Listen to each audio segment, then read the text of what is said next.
очередной вызов перед нами всеми. Как справиться с вызовами, найти новые формы сотрудничества, точки роста и неочевидные возможности – главные вопросы бизнеса. Заявки на участие подали 482 предпринимателя. В зале 100 из них, остальные онлайн. За 2 месяца многие начали приспосабливаться к новым условиям и могут поделиться опытом. Какая ваша личная мотивация?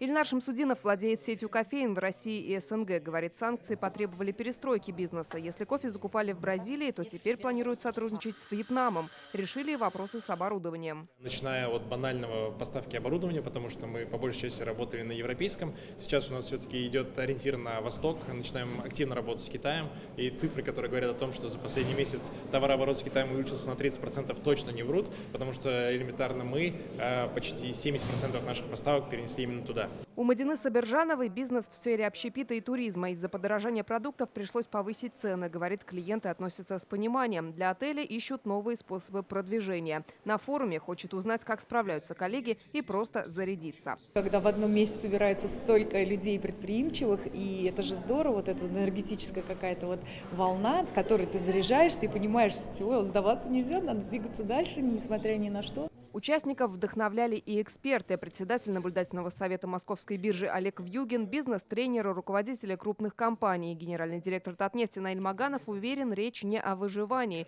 а о развитии с опорой на предпринимательскую энергию, научный потенциал страны и меры поддержки. Если мы не будем придерживаться принципов устойчивого развития, мы просто не выживем. Вы все предприниматели из Казани. Казань – это, в моем понимании, это такой энергичный город с высокой производственной культурой, с концентрацией вузов, с развитой инновационной инфраструктурой.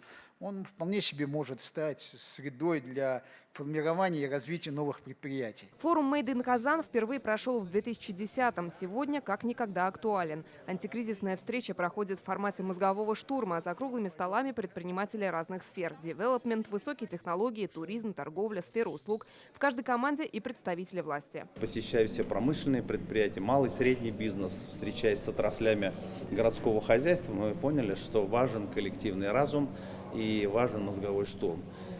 Все успокоились, все понимают, что после каждой суровой зимы, после каждого мороза наступает оттепель, поэтому мы для себя должны определить, где мы и что мы вместе можем. В коллективном обсуждении участники вырабатывают идеи и предложения. Они помогут руководству города в разработке мер дальнейшей поддержки бизнеса. Элина Зинатульна, Рамзиль Гарипов, ТНВ Казань.